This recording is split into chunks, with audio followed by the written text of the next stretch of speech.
So, dinidraw natin siya. So, again, the first step in calculating the method of joints is first is to complete all the missing variables or the missing reaction.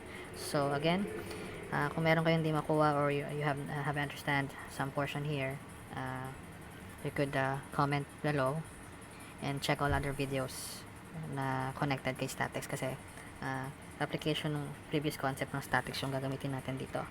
So, ano yung mga missing variables natin? First, for point A, we have the reaction at point A and y-axis or RAH. Then we have the reaction point A along X. So, yun yung mga reaction natin for point A. For point D, we have reaction at point D along y-axis. Okay. So, to calculate, second step is to calculate these missing variables or reactions. So, we're gonna use the basic equilibrium formulas, summation of moment at a certain point 0 or point O, 0 clockwise positive. Then, we have summation of forces along x-axis going right is 0 positive. And then, summation of forces along y, which is going up 0 positive. So, yan lang yung magiging mga equation natin to get the missing variable. So, let's calculate. Ano magandang gamitin? Basically, moment is much better and efficient to use on this type of problem. Pero for the sake of showing the formula, let's try to do all the types of the solution. The first one is summation of forces along x-axis. What are the forces that can be involved kapag yan ang ginamit nating formula? So, first we have the 80 kilonewton. The second one is the reaction of at point A along x-axis. The rest hindi kasama kasi sila naman ay naka-vertical orientation. So, ang first equation natin is RAX. Positive muna natin assumption. Then, positive 80 kilonewton. So, equate natin yan to 0. And transpose natin algebraically. We have RA along X, negative 80 kilonewton. So, 80, ibig sabihin, you need just have to modify our assumption. So, it should be going to the left. So, pwede negative 80 kilonewton or 80 kilonewton going to the left. So, that's the first one. So, meron na tayong 80. Nagin na natin dito yung 80 kilonewton natin. Then, going right. Okay. Then, next is, we calculate using the formula summation of force along y equals to 0 going up positive. So, ano yung makikita nating formulas? Values we have the RDY, 50 kilonewton, and RAY. Yung dalawa hindi, kasi again, those are horizontally oriented. So, ano yung kasama sa equation? The first one is the going up, since positive siya, positive RAY minus 50 kilonewton kasi going down si 50, and then positive RDY. So, ito yung limitation pag hindi natin ginamit yung moment. So, for this example, kasi dalawa yung missing variable. So, equate lang natin to. Ilipat natin sa kabila yung mga missing variable. RAY plus RDY equals to 50 kilonewton. So, kailangan natin gamitin yung pangatlo. So, may problems na pwedeng isa lang gamitin, dalawa, or meron naman like this, tatlo. Pero at this problem, pwede rin dalawa lang naman. So, let's proceed with moment. So, summation of moment 0 clockwise positive. Dito, ang pinaka-strategic gamitin for the moment is point A. Kasi kay point A, mawawala ang mag-0 si RAX at RAY. Again, bakit nag-0? Kasi tumama directly yung force sa point ng moment. Okay? So, pag tumama siya directly, definitely, yung distance niya mag-0. So, again, ang moment natin ay force times distance. So, kapag 0 distance, 0 moment natin. Okay? So, pag nag-moment ka at point A, so, moment at point A, ano yung may kitang value? First one is we have 80 kilonewton. Si 80 kilonewton ay positive. Bakit positive? Kasi ito siya. Sorry. Ito going there si 80 kilonewton kapag inatras mo siya dito. So, magiging clockwise ang orientation niya. Okay? Ang distance naman niya, pag inatras mo, siya ay, anong perpendicular distance? Again, when we say moment, perpendicular distance from the certain point, siya ay 0.75 meters. Okay? So, kung gusto nyo ma-review yung moment, may separate video tayo to review the moment. Okay? Medyo tricky siya, pero pag nasanay ka, happy na yon. Okay? So, ang distance niya ay 0.75 meters. Again, tandaan, si moment may kapatid na force and distance. Second one, anong nakikita nating force? We have the 50 kilonewton. Okay? So, siya ay clockwise din. So, positive 50, Again, sa nagtatanong pa rin bakit clockwise ay positive or ba't nag-positive yan, ba't yung distance, may separate tutorial tayo for that. So, 50 kN ang distance niya ay 2 meters. Again, 50 kN clockwise, and then 2 meters, 1, 2, perpendicular distance. So, yun lang yung criteria natin. Okay? So, ano pa yung sunod? We have the RDY. So, si RDY is counterclockwise kasi ito siya. So, ito yung pag ganun yung ikot ng force. Counterclockwise. Okay? So, RDY, negative RDY, ang distance na ay 3 meters. Okay? Kasi 1, 2, 3. Again, perpendicular distance yan. Ayan. So, medyo mabilis. I don't know, sa iba baka mabagal, sa iba nang mabilis. But again, pag may kailangan ng clarification, comment below. And if you need to review this concept, pati yung moment, may separate video tayo for that. Okay? So, marami tayong sample videos. Master nyo rin yan. Don't worry. Okay. So, simplify na natin. So, ito naman, isa na lang yung nawawalang variable. So, algebraically, you could simplify this. So, transpose na natin si RDY sa kabilang side. We have 3 meters RDY equals to, ito yun may ito kayo. 3 meters RDY, 80 times 0.75, we have 60 kilonewton meter. Yun na yung unit niya. Plus 50 times 2, 100 kilonewton meter. Okay na. So, okay na to. Ito na yun. Okay na. So, simplify natin. So, we have here 3 meters RDY equals to 160 kilonewton meter. So, ang medyo nahihirapan pa rin sa algebra, okay lang yan. Practice lang. May separate video rin tayo for algebra. Okay. So, divide both sides by 3 meters. So, cancel. So, we have 160 divided by 3. So, definitely have RDY equals 53.33 kilonewton. Na-cancel din kasi yung meters. Okay. Ito. Okay. So, now we have the value of RDY. We have to put here 53.33 kilonewton. Okay. So, si RAY na lang yung nawawala. But, again, we have a equation here. So, may RDY na tayo. So, pwede natin ma-solve si RAY. RAY equals to 50 kilonewton minus RDY. Tinranspose ko na automatically, algebraically. 50 kilonewton minus 53.33 kilonewton. Saan galing yun? Again, si RDY ay 53.33. Sinubstitute na natin dito sa equation. So, ang RAY is negative 3.33 kilonewton. Kasi 50 minus ano. Paano yung bang negative? Again, okay lang kung negative.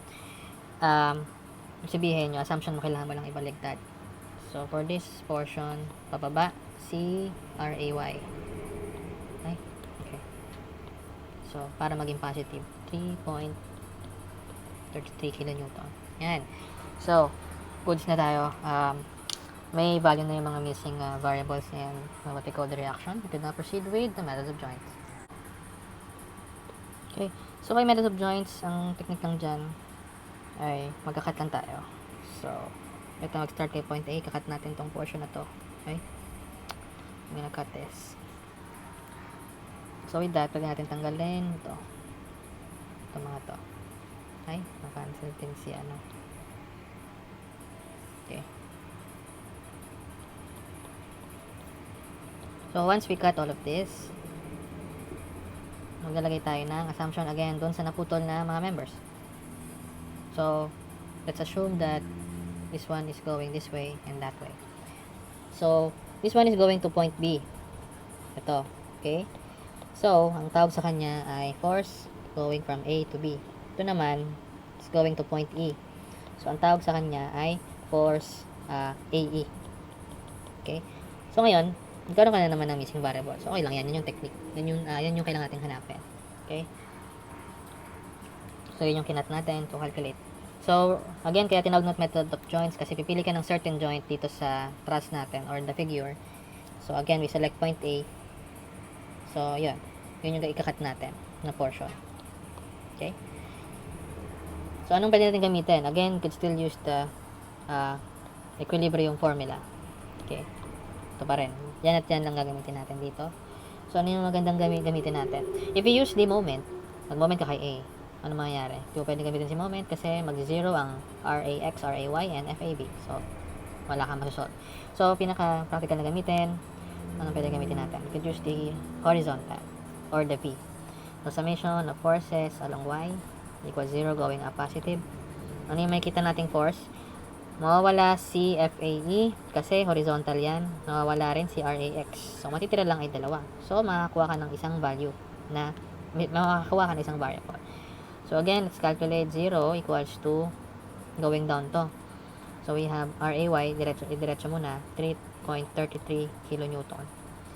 And dito, balikan natin yung concept dun sa basics ng statics and physics.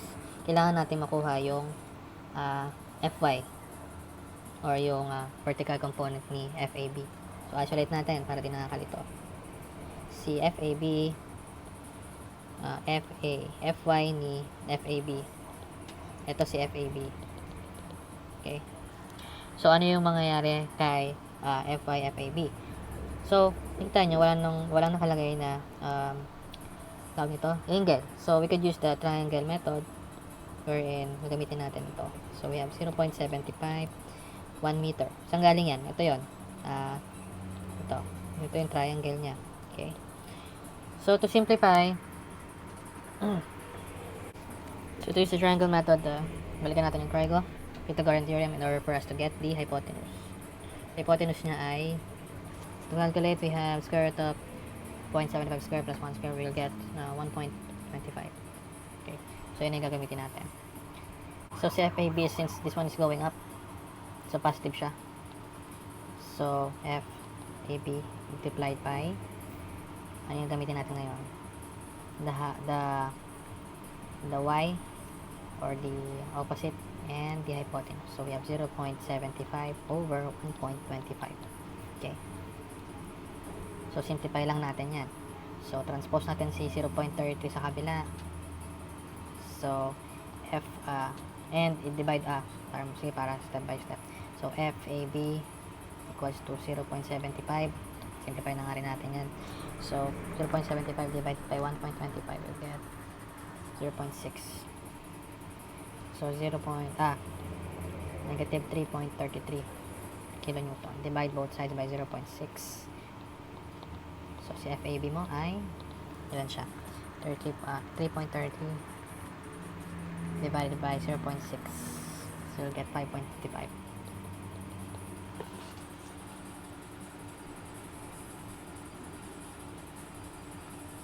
Correct ko lang, this one should be negative. Okay, so positive to. So, positive din yan. So, since positive 5.55 yung nakuha natin, therefore, tama yung assumption natin na palayo. Kapag palayo yung force o yung joint away from the certain point siya ay naka-tension. So, meron ka ng FAB equals to 5.55. Okay. Next, calculate for FAE. So, since meron ka ng FAB, pwede ka na ngayon gumamit ng summation of forces along X, 0 clockwise pa. 0 going right positive. So, ano yung lalabas ng mga forces? We have the RAX. So, RAX is negative, negative yun, diba? Negative, ayan, tama. Negative 80 kilonewton. Then we have positive FAE.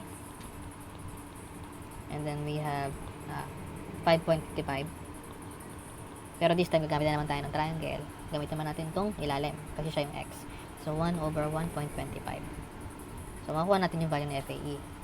So, to simplify, we have FAE equals to positive 80 kilonewton. Yan, transpose ko Then, negative, simplify natin si 1 over 1.25 times 5.55. So, we have 4.44. Okay. So, si FAE mo ngayon ay, if you simplify that, 80 minus 4.4, we have 75.56.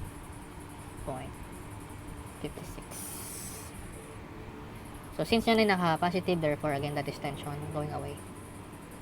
So, okay na tayo. We have this one and this one already. Saan tayo susunod? We could use joint B. Ito naman. Okay na tayo point A, joint B naman. So, if we isolate joint B, anong matitira sa kanya? So, erase ko na lang muna itong mga portion na to. So, yan yung magiging itsura ni joint B. So, same procedure tayo. Since meron ka ng A dito, since tension yung sabi kay FAB, so dito, ganun din yung gagawin mo dito. Kung ano yung nakuha mong orientation dun sa previous, yun din yung gagawin mo dito. So, naka-tension din siya dito. FAB. Which you have already at the value of 5.55. And then, ano yung nawawala natin? We have FBE. So, assume muna natin na going down. And then last, we have the FBC. But FBC kasi, papunta siya kay point C. Ito naman papunta kay point E. Ito naman papunta kay point A. So, same procedure tayo. The good thing is you could use this triangle again dito sa portion na to. Okay. So, 1.25. Ganun ang technique lagi. Kapag walang angle, triangle naman. No problem. 1 meter. Okay. So, ano magandang gamitin natin? So, pwede kang mag-summation again. Pag nag-moment ka, useless kasi mabubura lahat ng joint and forces. So, we could simply use first the x. Siguro, let's try muna yan, horizontal. Summation of forces along x equals to 0, going right positive. Ano yung makikita nating force? 0 equals to, we have, ito muna mga, naka-x, FBC. Positive yan kasi going right. Ito. FBE, wala, burado yan. So, next is FAB. So, since FAB ay going to the left, kapag ginawa mo yung x component niya, so, magiging negative siya. So, negative FAB, which is 5.55 multiplied by, ito ulit, same procedure tayo.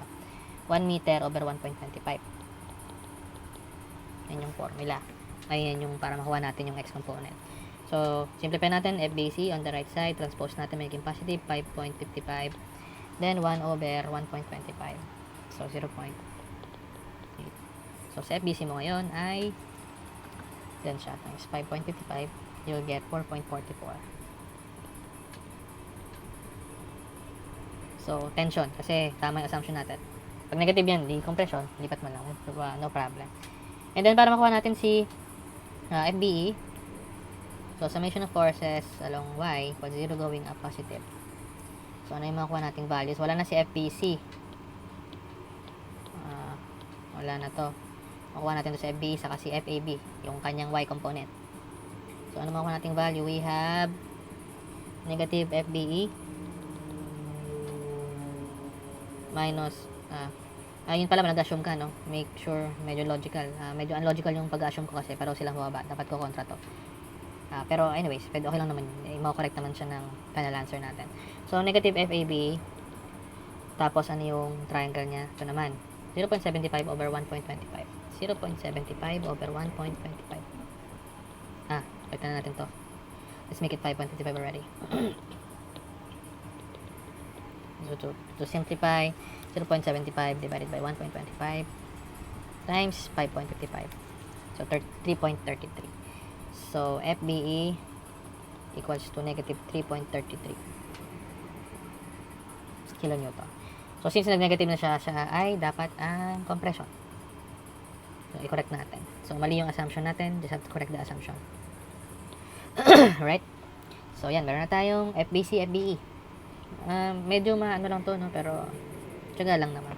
Lalo na pag yung mga mahabang traces yung sunod, nakakatanggal ng kaluluwa, but it's fine. Engineer tayo eh. Sanay tayo sa hirap. So, let's now proceed with, ano magandang joint ang gamitin? You can just joint E. Or pwede namang, sige, joint E na nga lang. Actually, sinusundan ko lang talaga yung ginawa ni Matalino. Pero at least dito, makita niyo yung movement. Kung paano nag-arrive on that. No? Pero again, kung gets mo naman sa Matalino, you don't need to watch this. Okay. Alright.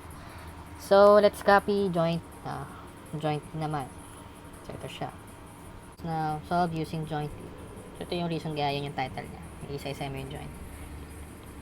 Kaya section sa next lessons. Mas, yung mga simplify. So, ito sa yung ganitong method. You know this method. May mga masisimplify si methods of section na medyo matagal kay methods of joints. Ang hirap purahin. Ayan, anyways. So, yan. Kapag inasulit natin si joint E, yan yung matitira sa kanya. So, natin. So, we have here, this one is going to C. This one is going to A. This one is going to, dapat D yun. B dapat to B. And this one is going to A. So, since may mga value naman tayo ng F, A, E, palitan ng value. And this one is F. F, A, E, may value na tayo ni F, A, E. Siya ay, ang value ng F, A, E natin. Hirap tuloy hanapin. 75.56 tension. So, dapat siya ay going away then. 75.56 kilonewton. Si FBE naman ay 3.33 compression. So, going down siya. So, FBE 3.33. Okay? So, ano yung mga missing variable natin? Yung missing variable here, FCE and FEF. Assume naman natin na going away. So, same principle. You could simply use the horizontal or vertical, X and Y. So, let's use the X. So, summation of forces along X, 0, positive, going to the right. Ano makikita nating value? It's not strategic to use this one dahil magkakaroon ng dalawang missing variable. So, maganda gamitin muna natin yung Y. Kasi pag ang Y, mawala tong dalawang to, ang may iwan lang itong FCE saka FPE. So, yun yung teknika. May mga future samples na sobrang napakadami talaga. Ang pinaka-goal mo talaga is to reduce the missing variable para mas madali gumawa ng equation. Okay? Yun lang ang technique talaga doon. The rest, mahirap talaga. Tatsaga mo na siya tapos sanay ka na sa hirap. Hindi na siya mahirap. Okay? So, summation force along y-axis, we're gonna find negative FBE. So, send negative FBE. And then, we have the positive FCE. Pero kailangan natin gamitin yung triangle. Same lang naman din yung triangle kasi yung ito, pareho lang silang dalawa. Kasi 1 by 0.75, 1 by 0.75. So, we could use the triangle to use earlier. So, siya ay 1.25, copying ko lang, 0.75 and 1. So, para makuha natin si FCE along y-axis, ito lang, 0.75 again, over 1.25, this is the hypotenuse. Okay. So, simplify natin. Transpose natin sa kabilang side. We have FBE equals to FCE. Again, 0.75 divide 1.25. So, 0.6. So, may value kayo ng FBE which is 3.33. Divide mo na lang sa 0.6. We have FCE. So, ang value ng FCE ay 5.55.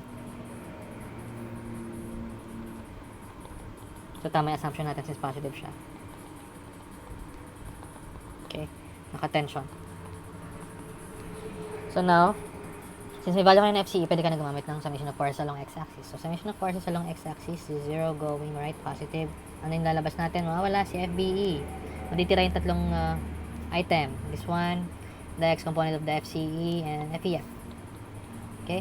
So, to right, we have negative FAE, positive FEF, going right, and then positive FCE. Pero kailangan mo siyang i-multiply kay 1 over 1.25. Alright. So, may value naman ng FAE. So, negative 75.56 plus FEF. May value ka ng FCE which is 5.55 times 1 over 1.25. So, 0.8. Okay. So, simplify lang natin. So, FEF on the right side equals to positive 75.56 minus 4.44. So, ang sagot ay 71.12. FEF equals to 71.12 kilonewton. So, tama yung assumption natin. Naka-tension pa rin siya going that way. So, okay na tayo. We have this. Minamark up ko yung natapos natin. This one and this one. Could now proceed with ang maganda gamitin. C or F? Si Matarino ginamit niya yung F. So, joint F tayo. Pero pagka kayo, depende talaga. You need to early analyze your figure. So, saan naka-place yung mga mga forces. Kasi nga, again, if you become so practicado talaga, mas mabilis ka na mag-solve. Yung tama, yung pagka-solve. Okay. Isolate natin si joint F from this point. Natin to.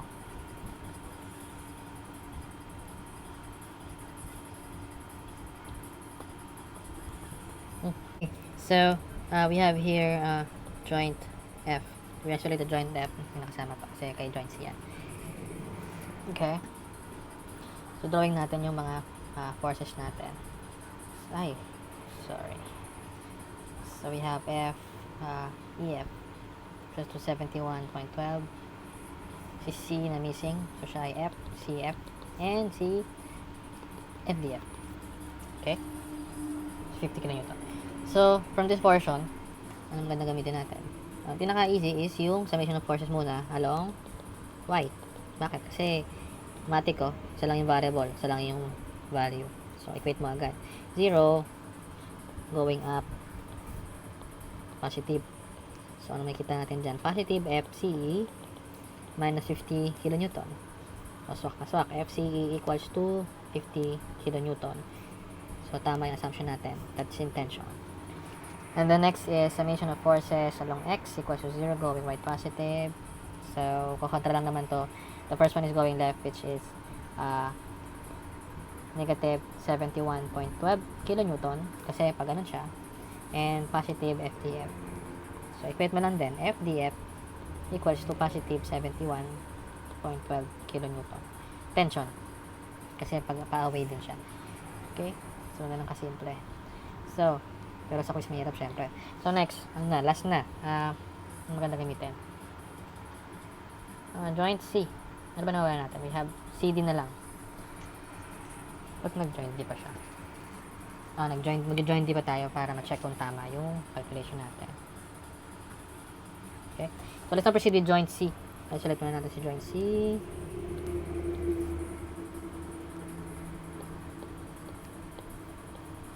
Okay.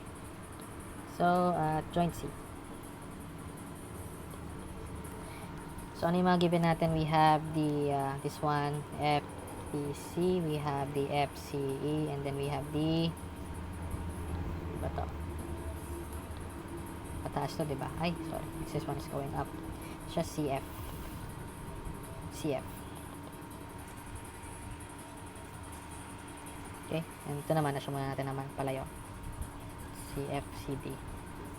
So, ano yung mga values natin? Don't forget the 80 kN. So, balikan natin ano yung mga forces natin. FDF is, CFC is 50 kN. Assume na natin na pataas. Correction FCF to. F to. FCE ay 5.55. And then si FBC siya ay 4.44. Okay. So, dito, solve ulit natin. Anong magandang gamitin? We could use the summation of forces along. Pag ginamit natin yung vertical, anong mawawala? Magkakaroon tayo ng isang missing variable. Pwede ka mauna sa kahit alin. No problem. Okay. So, let's start first with summation of forces along Y. 0 going up positive. Ano yung makita natin? Mawawala si 80 and this one. So, matitira lang ay si FCE. Negative kasi going down. Anong value niya ngayon? Again, copy natin yung triangle. Para walang yan kasi symmetrical yan. So, 1.25, 1.75, 1.25, 1.75. Pareho lang yan. Again, because it's symmetrical. So, saan natin multiply si FCE? Again, y pinag-usapan. So, we have 0.75 over 1.25. And then, we have positive FCF kasi going up siya. And then, negative FCD equals to 0.75 over 1.25. So, simplify natin. FCE is negative 5.55 kN over 0.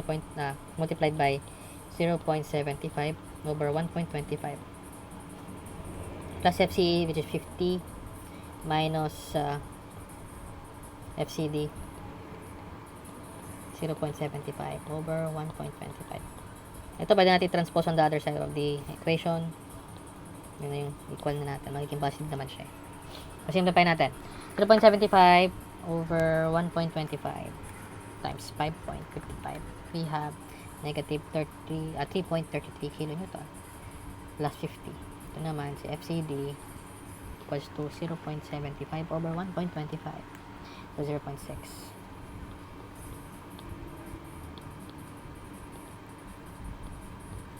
So divide natin both sides by 0.6 para makuha natin si FCD. Para ma-cancel. So simplify natin. 3.33 plus 50 divided by 0.6, you'll get 77 point. Mali. Wait lang. May mali ako. 0. Oh, sorry. Dapat siya ay y. 0.75. Tama naman. So to simplify, si FCE natin ay going down. So negative 5.55 over 0.75 over 1.0. Sorry, 1.25. Then we have positive FCE because it's going up 50. Minus FCD, the missing one, FCD 0.75 over 1.25. Simplify natin, no? So 0.75 over 1.25, we got 0.6 times 5.55. So we'll get negative 3.33.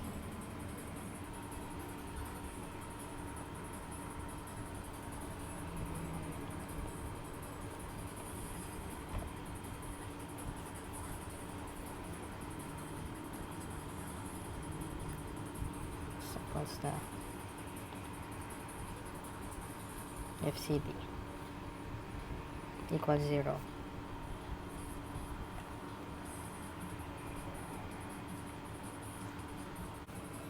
Wait, correction. Not pala, tension. Sorry, it should be tension dapat to. So dapat positive si dapat negative to. Correct natin para problema.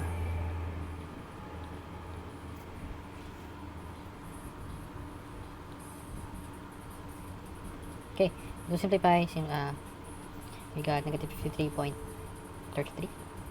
Transpose natin sa kabila si FCD. So we have FCD, divide both sides by 0.6. So 53.33 divided by 0.6 will get 88. So FCD is negative 88.89 kilonewton. This is a negative siya, so therefore the force for FCD is going other side. Pagano siya. Okay. So siya ay compression. Okay. Alright, so we're done with joint C. Let's now do with joint D. Si joint D mag-close. Again, pag pinapasolve lahat, kailangan ma-solve mo hanggang dulo to check kung mag-equalize yung lahat ng force. So, let's calculate using joint D. So, copy natin si joint D dito. Okay. So, kay joint D, we have here, ano yung assumption natin? Compression to, no? So, compression, ang value niya ay 88.89. FCD. And CDF naman ay, FDF ay 71.12. So, to simplify, may RDY din tayo. Si RDY ay 53.33. So, summation of forces along X equals to 0 going right positive. Ano yung makuha nating value? We have FCD. So, we're gonna use again the triangle 1.25, 0.75, 1. So, 1 over 1.25. Since that is going right positive to. Ito naman going left, FDF. Okay, para siyang kailangan na triangle kasi siya ay horizontal. So, to solve, meron pa pala tayong, wala na pala yun. So, FCD natin ay 88.89. 1 divide 1.25, we have 0.6, 0.8. Si FDF natin ay 71.12. So, 88.9, 89 times 0.8. So, 71.112, 71.12. Okay lang yan. So, equal siya. Then, the next one, summation of forces along Y equals to 0 going up positive. So, ano makuha natin? We have RDY positive and negative, FCD multiplied by 0.75 over 1.25. So to simplify, RDY is 53.33. Transpose natin sa kabilang side to. So equals to FCD 88.89 times 0.6. So makakuha tayo ng 53.334.